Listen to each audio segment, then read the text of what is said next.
This unit we're going to talk about another set of events that's happening during the Cold War outside of just what's happening between the United States and the USSR. So let's see what happens after World War II, and all these other places all over the world are scrambling for independence.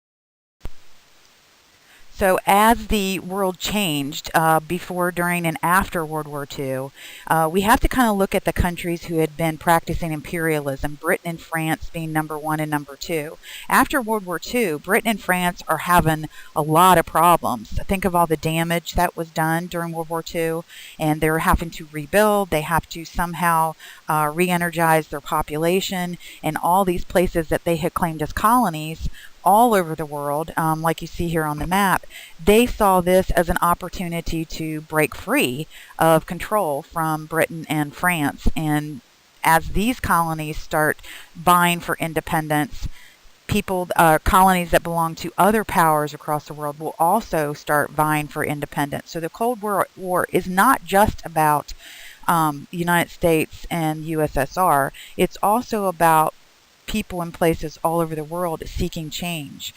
People that have been put upon for a very long time want something better.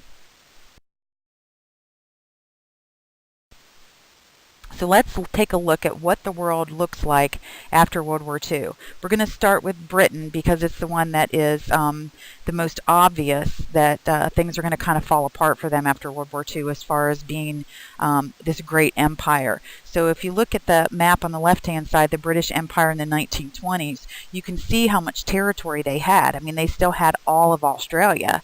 They were still in control of India. Few people realized that they had control over Canada. But now, after World War II, things started to fall apart. And now today, they don't really, they're not really the mother country of anybody. They have 14 territories, and most of them are kind of naval base option kind of thing. Not all of them are even inhabited. So, and the ones that are, it's kind of a give and take partnership between Britain and these small territories, but they're not really being controlled by England. And that downfall, that removal of colony property is going to start immediately after World War II. So empires, of course, crumbled after World War II, and Britain and France are weakened and face trouble maintaining power over their colonies. Colonies not only realized that this was a really good time to be going after independence because their mother country was weakened, they also were fired up because of the idea of self-determination. So the United Nations Charter talked about that a lot, just like the League of Nations had before them. So if you have the right to self-determination, in other words, the right to decide who you want your leader to be and what type of government you want to have as a nation, then how can it be that these foreign powers have any control over you whatsoever? So this idea of self-determination, on top of the fact that World War II weakened these mighty powers like France and Britain, encouraged people all over the world to fight back against foreign control. Let's talk about Gandhi. I know we've talked about him quite a bit, but we have to bring him in here because in the 1920s and 30s is when he got really big, and his ideas are going to go on for a very, very long time. So India is one of the places that's going to vie for independence through the ideas of Gandhi. Remember that he used passive resistance and civil disobedience. In other words, very peaceful means to get what he wanted. He didn't want anyone hurt, but he wanted to be able to get his points across, and he did that through these two peaceful actions.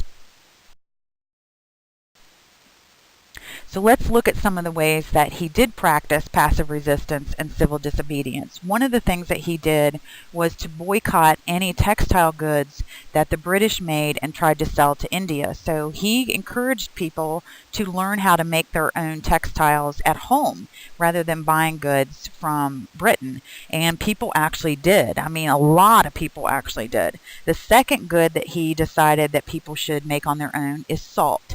And it was against the law for these people in India to make their own salt. So Britain could say that they were actually doing something illegal. Gandhi's going to lead them on a very long march, and I'm going to let you watch a video clip clip about it here in a minute. But he's going to lead them on what becomes known as the Salt March, and the goal is to go down to the sea and make their own salt. But by law, this was illegal.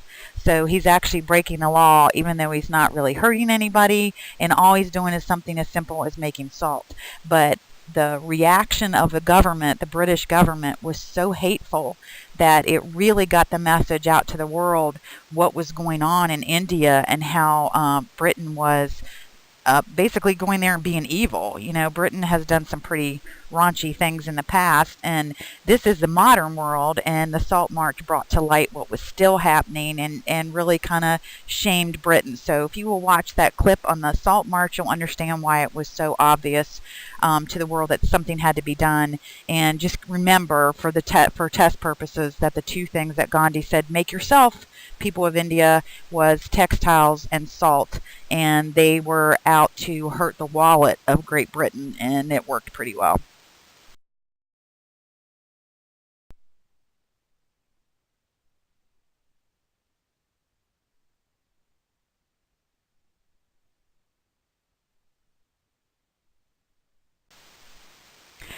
So when they decide that they are going to get out of Britain, the first thing that the British had, or I'm sorry, get out of India, the first thing that the British decided that they had to do was to deal with the fact that Hindus and Muslims were still in India, not liking each other, basically.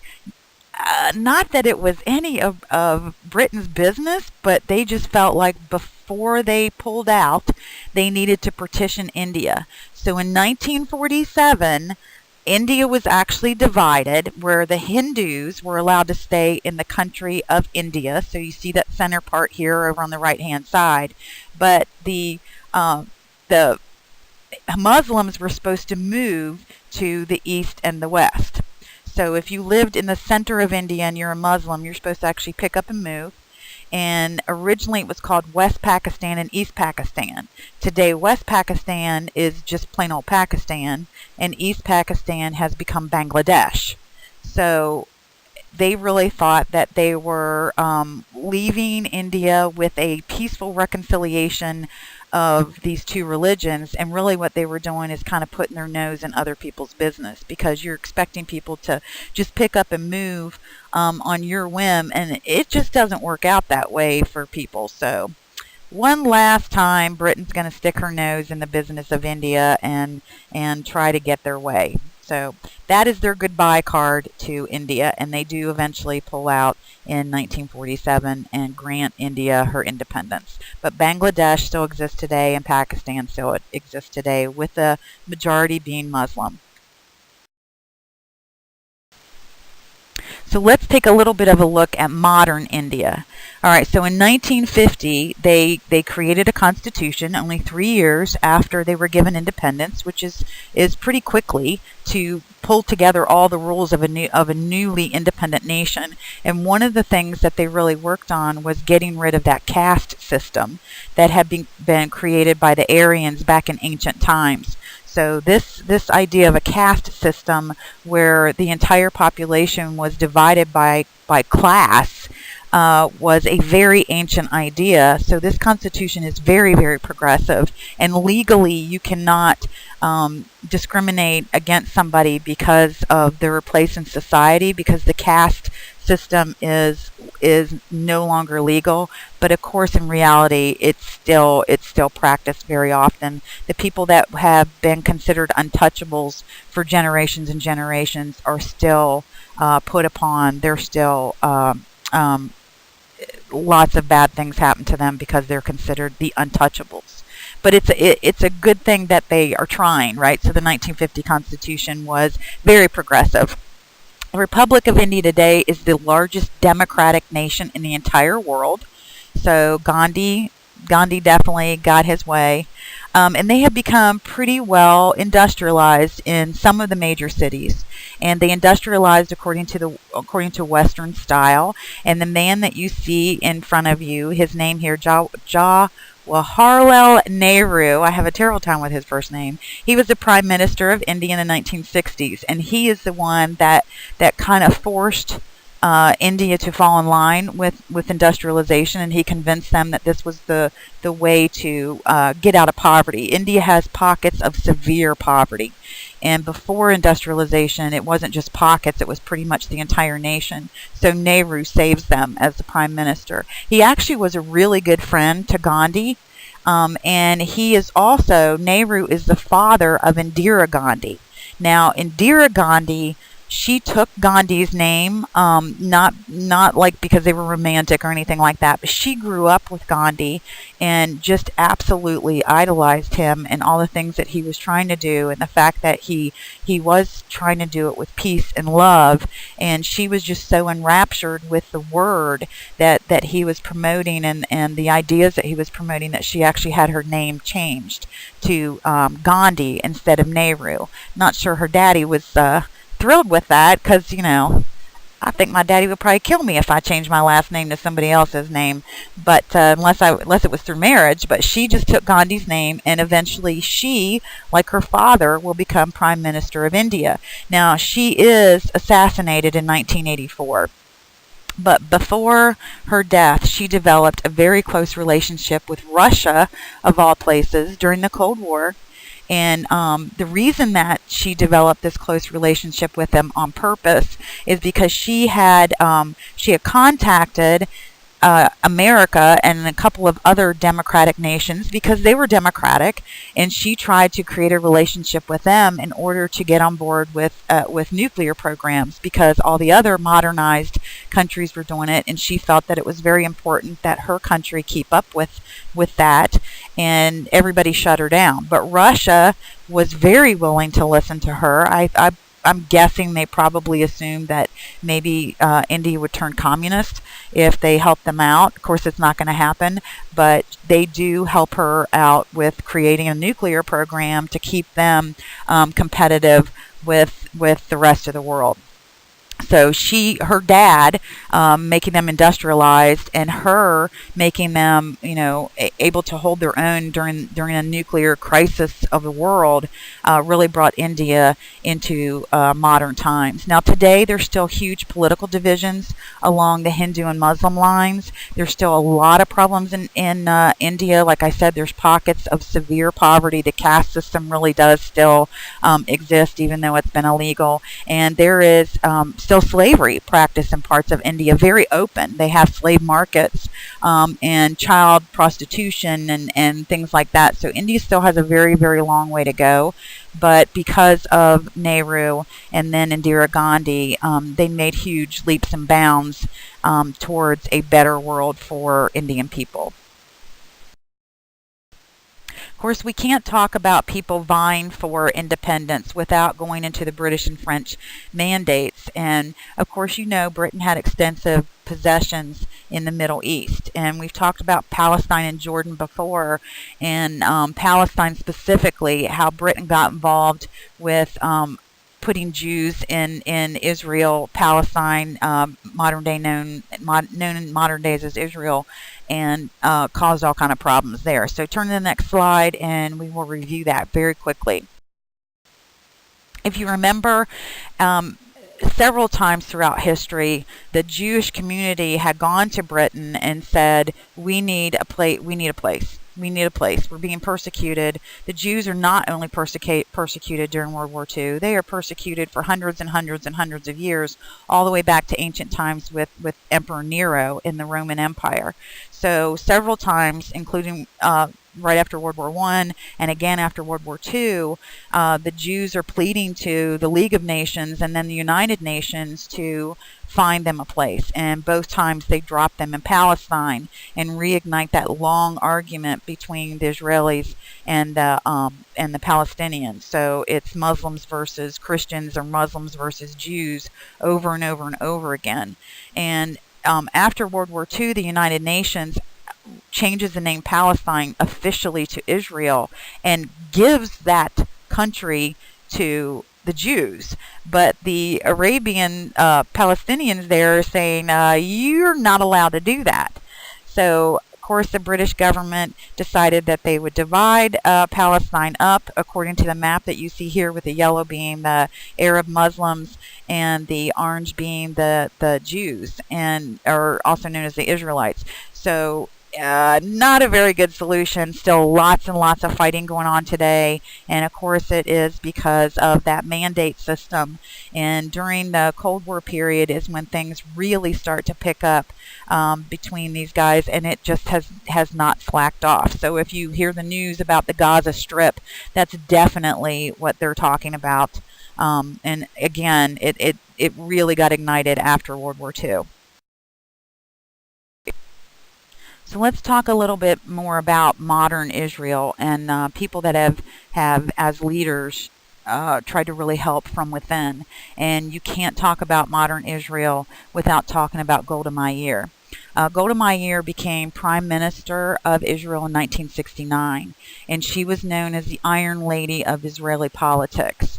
So she really, she was very, very aware of social issues and ethnic issues across the world. And she foresaw a war between the Arabs in Egypt and Syria and the Israelis in 1973. She foresaw this. And she asked the United States for help. Before the war even started, her advisors nearly had a heart attack over it, but she went to the United States and asked them for help, and she was right. There was a war. It becomes known as the Yom Kippur War. And so the United States does come to help, but you have the Soviet Union is fighting against us. So in the end, you have the United States and the Soviet Union pitted against each other. But with the help of the United States, Israel won after less than just a month. So this is just another example of, in the Cold War was not a war, but we do actually have fights between, like physical fights, bullet fights between the Soviet Union and the United States. And the Yom Kippur War was just one of the examples where Egypt was backed by the Soviet Union, and we're going to talk about why that's true later. But Israel, of course, is backed by the United States. So it was an Egypt versus Israel war, but because of the Cold War stuff going on, it actually ended up being the Soviet Union against the United States. But Golda Meir was smart enough to go to the United States before the war even actually happened. They promised to help, and again, Israel, of course, is going to win in less than a month. And guess what? That really ticked off the Soviet Union. So here we're going to find out why the Soviet Union backed up Egypt. It's going to start with a man by the name of he usually goes by Abdul Nasser, and he becomes president of Egypt, of course, in 1954. And at the time, both the British and the French were sharing control of the Suez Canal and pretty much leaving Egypt out of it. But think about it now. You remember this deal when we talked about imperialism. The Suez Canal is actually located in Egypt, but the French and the British are having fights with Egypt over whether or not they actually should have access to this canal in their own land. So again, Britain and French, but it's always Britain causing problems. They were stepping on everybody's toes. So Nasser decided he was going to make it a very public ordeal, and he appealed to the world and ended up really truly shaming these powers into nationalizing the canal. Nationalizing, of course, means to open it up. So the canal was opened up to pretty much everybody, but specifically Egypt. And Britain and France kind of lost control of monitoring that canal. So they still protect it. There's some British, there's some French, there's some Egyptian there that protect the canal today to make sure that no evil powers come in and take it over. But it's not closed off to anybody, and that's because of Nasser. So after that, Nasser started addressing other problems that were taking place inside of Egypt that nobody had really ever dealt with before. And one of the projects that he looked at was areas flooded by the Nile on a regular basis. His plan was to build a dam that would help them control the Nile more and prevent the overflooding and the loss of life and property and farmland. So he decided that he could not really go after Britain and asked for financial help to do this. Egypt's poor. They can't really do it on their own. So he went against the advice of his advisors, just like Golda Meir did, and he went to Russia and asked Russia for help. And Russia did back him. They gave him financial help to build the Aswan High Dam. And because of that, they ended up with a very close relationship. So when there is a war between the Egyptians and the Israelis, of course, you're going to have Russia backing Egypt and America backing the Israelis because we helped name that Israel. So it just makes sense. So the Egyptians versus the Israel really boils down versus Israel really boils down to the Soviet Union versus the United States. So I know that's really super complicated. Hopefully you got all that. So we're just going to move on, and I'm going to have the faith in you that you got it. We have to go back in time a little bit and talk about the scramble for Africa, because after World War II, of course, Britain and France, being huge powers in Africa, they're going to start having problems maintaining those colonies. And a lot of the places all over Africa are going to start vying for independence. So following World War II, West Africa, Kenya, and Algeria are all going to ask for independence from France and Britain.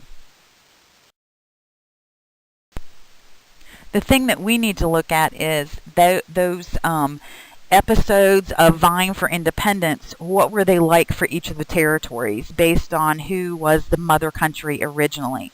So let's go back and review one more time that the United Nations Charter was highly targeted at the idea of self-determination. And because of that, you know, the United Nations is a strong force after World War II. And if they're preaching the idea of self-determination, it seems very weird and very awkward that some of the strongest countries involved with the United Nations, specifically Britain and France, are telling colonies that they don't have the right to self-determination. It's very hypocritical. So they're going to come to their senses in some of these cases and allow freedom pretty easily, pretty quickly. One of the examples of a very peaceful transition to independence was West Africa. So you see here on the map the places that I'm talking about, and you do not have to memorize the countries involved in West Africa. Just know West, where West is, and know that it was a very peaceful transition.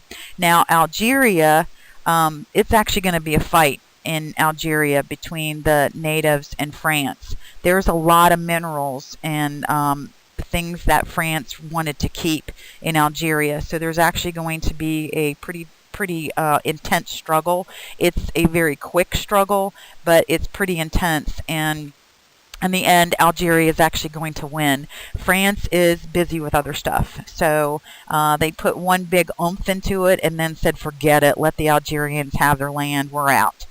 Then Kenya is going to be another place that has a lot of resources that Britain was very interested in keeping. So it's a very violent struggle. And in Kenya, unlike Algeria, you can really point a finger at a major leader in this violent struggle to free Kenya from British leadership. And that is a man by the name of Jomo Kenyatta. And guess what? That's how Kenya got its name. So Jomo Kenyatta is the one, again, that led the struggle against Britain very, very successfully. So if you would look at the website here attached, the YouTube video, it'll give you a little bit of background on Jomo Kenyatta, but make sure you know his name.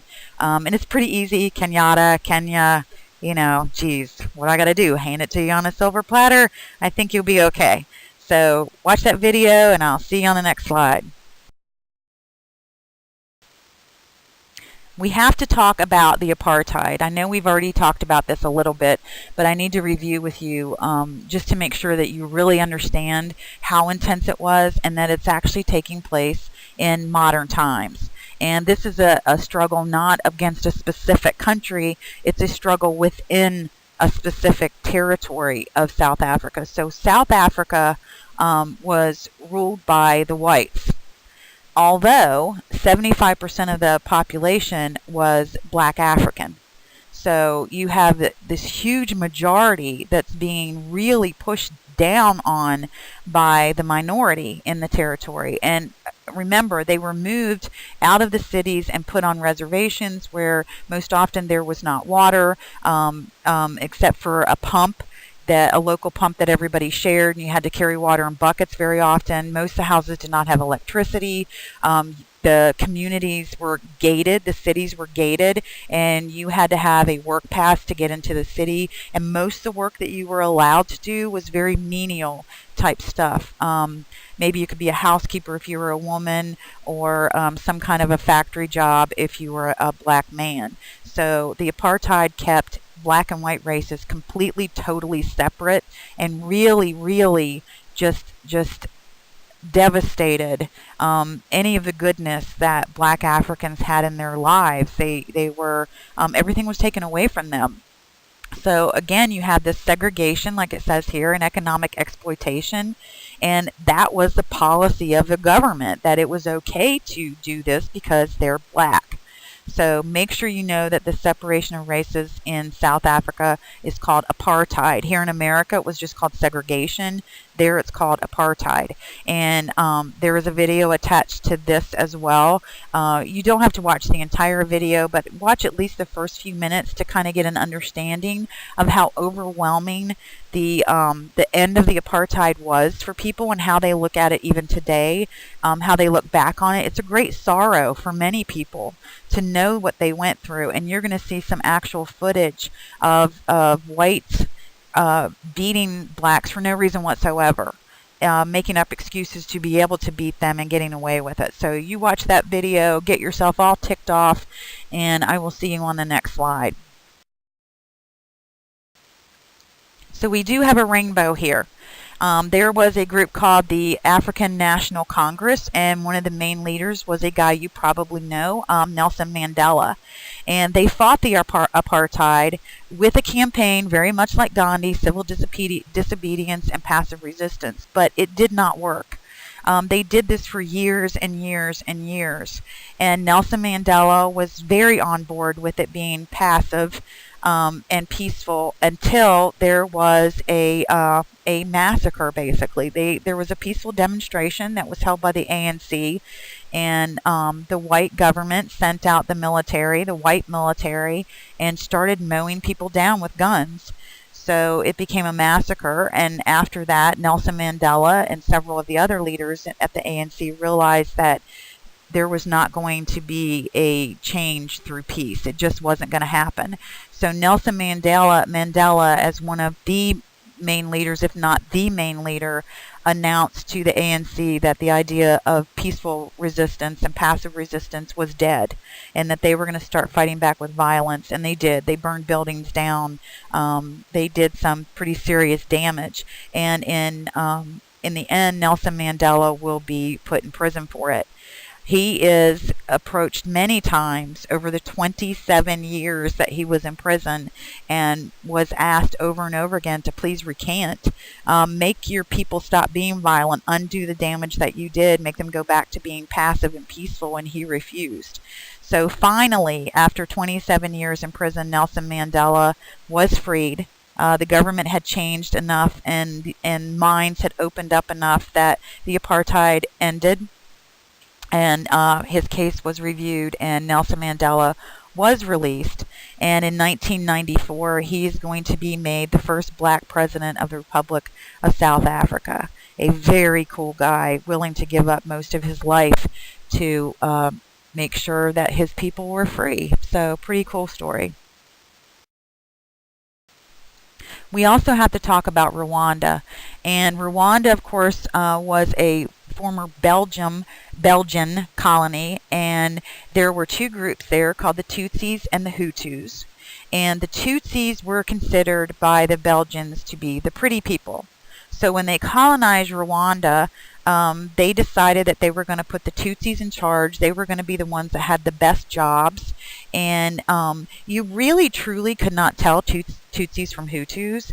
The Belgians swore that the Tutsis were prettier, they were taller, they had thinner noses, and they even, when they first started categorizing people as whether you were a Tutsi or Hutu, they even measured your nose to decide which group you legitimately fell into, and then you had to have an ID card saying whether you were a Tutsi or a Hutu. And so over the years, as the Hutus were given the worst jobs and the Tutsis were given all the better things in life by the Belgian government, the Hutus started having really bad feelings towards the Tutsis. Now, it wasn't every single Hutu in the country, but overall the Hutus really started having issues with the Tutsis getting all the good stuff. So let's turn to the next slide and see what happens. So, of course, for Rwanda, just like a lot of the other countries and colonies, that idea of self-determination had the people asking for independence and made Belgium, who was a United Nations member, feel like they could no longer treat Rwanda as a colony, that they were kind of being pressured to get out. So they do leave. And for some unknown reason, it cannot be explained, after them really empowering the Tutsis all these years, when they left, they put the Hutus in charge. Maybe it was their way of trying to undo damage that they had done. Who knows? Maybe it was them playing a silly, savage game just to see what would happen. But the Hutus took over, and they do not like the Tutsis. They want revenge on the Tutsis. And there's this underlying hate towards each other. And then there is an event where the Hutu president, his plane is shot down. And of course, they immediately blame the Tutsis for it. And overnight, there becomes this savage genocide to kill off every Tutsi. So if you'll switch to the next slide, there's actually a video attached so you can see what happened there.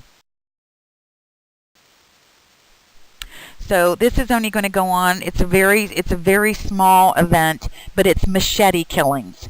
The Hutus went after the Tutsis with machetes and killed a lot of them. And today it's still going on a much lower level. You can't really call it a flat-out genocide because it's more guerrilla events where some Hutus have hidden themselves in the jungles, and when they get a chance, they will go out and take down a few Tutsis. But it's not a mass killing like it was during 1994. So if you will watch that video, it'll give you a summation of what happened there. And if you turn to the next slide after that, we'll talk about even more sad stuff. Sorry to depress you, but let's keep going.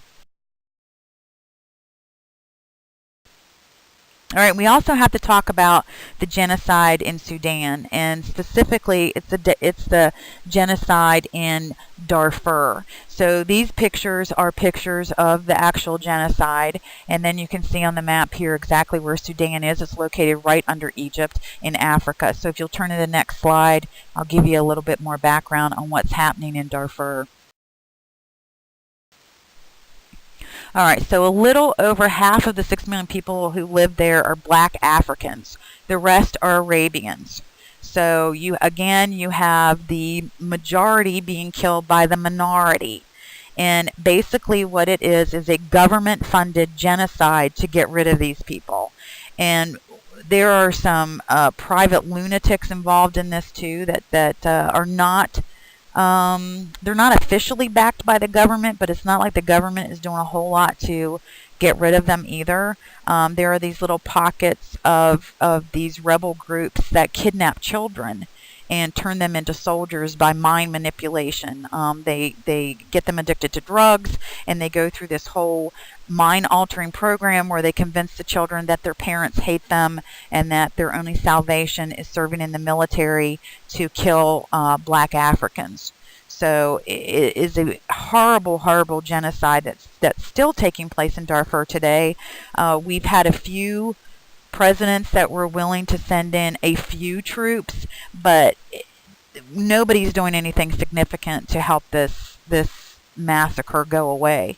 And so, of course, most of the victims are, as far as like changing their minds and making them these evil people are children. So a huge chunk of this military, in quotation marks, is little girls and boys that have been completely brainwashed. So let's go to the next page and we'll look at some of the statistics. So here we have the beginning of it is 2003, and again, it's still going on today. And Arabs began slaughtering black Africans under the leadership of this man you see here, Omar al-Bashir. He's the one that actually started it, and then it bled off into all these other little sects that are jumping in and killing people too. So the genocide to date has killed at least 400,000 civilians that we know of. And that's not counting the children who have been removed from their homes and had their minds altered to become killer soldiers. And then, of course, you have the 2.5 million in everyday climbing that were displaced, and many of them actually live in refugee camps where the conditions are absolutely horrible. And again, I bring this one up because it is modern day. It's happening now, and no one's doing anything about it. So that awareness needs to be spread. So it's on your shoulders. You know about it now. You got to tell people. All right, so let's see what is going to happen with the Warsaw Pact countries. Nationalism is going to emerge in many of those countries, and members of the Communist Warsaw Pact don't want to be allied with the Soviet Union as they start to weaken over time. So many of them are going to begin to drop out of the Warsaw Pact organization. So you see here that democracy begins to spread, and you have Russia today in the green, and independent states that used to be part of Russia, including the Ukraine, and we know what's going on there today. Of course, Russia's trying to get them back. So all the ones in yellow were at one time part of the Warsaw Pact, and they are now independent states of the former USSR. So, of course, in short, the Warsaw Pact is going to end, but NATO is going to expand, and all these countries that you see here in blue are members of NATO.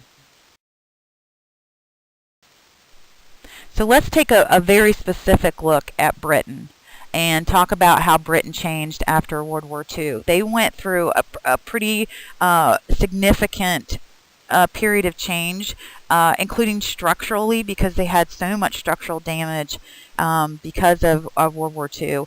Britain's economy was not doing so well, and their morale was really suffering.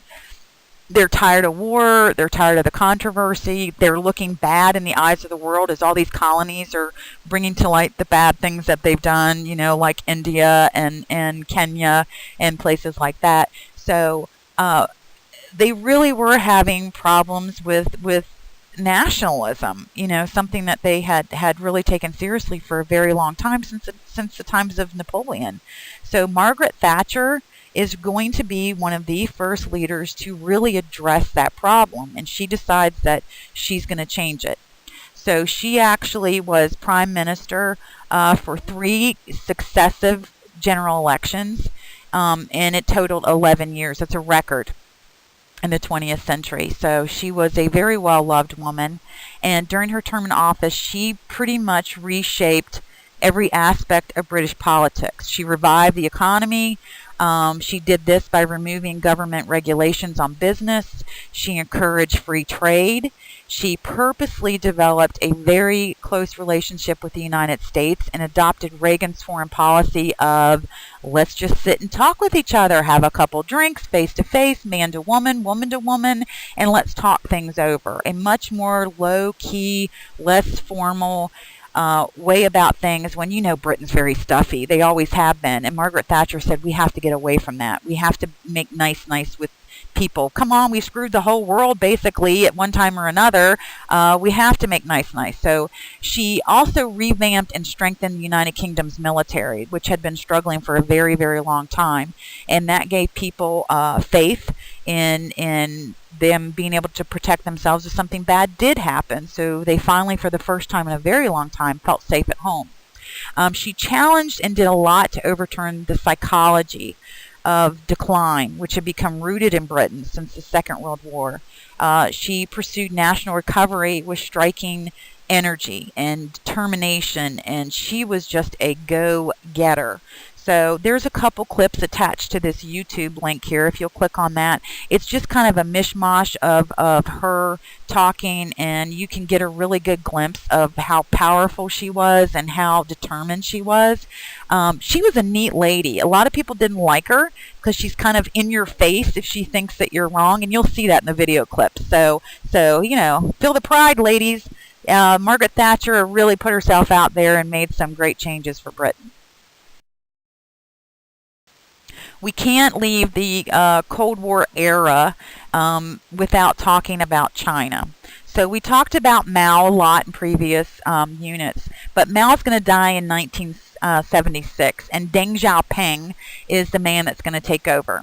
So Xiaoping is going to keep the country communist. It's really hard to change a country overnight, but he's going to reform that communist economy to actually infiltrate a market economy. So he's kind of mixing communism and capitalism. Weird, right? But it does lead to rapid economic growth. So you can't really say that he was totally communist because he wasn't. He allowed villages to choose and run agricultural and industrial programs. Now, there was a limit on the amount they had to share with the government, but that meant they were also allowed to keep stuff. So this was sort of kind of the end of communism. It was more socialism with a twist. So in socialism, you're allowed to have classes. You're allowed to have a little bit of private ownership. He just kind of took that idea of socialism to the limits, where you could almost call it capitalism in pockets. So some people loved him, some people hated him. The United States didn't know what to do with him. The clip that's attached to this is actually a visit that he made to America, and you'll see all the gifts that we gave him, like a $10,000 bull. I don't know what he's going to do with a bull in China. Yeah, you know, a bull in a china shop. Sorry, I couldn't resist. But one of the things that he did was he really did understand that even though Mao did some really bad things and starved millions of people, he understood that the cultural things that Mao had done, as far as the arts and the multiple plays that Mao and his wife had created and kept alive, was very, very important to the people of China, and it had been ingrained in their culture. And so he never bashed Mao, ever, and he kept his art from that Cultural Revolution alive. So he did his best not to bash the former ruler. He didn't want animosity started. So he just stayed away from the bad things that Mao did. And that's part of the reason why people in China still celebrate the good that Mao did over the bad.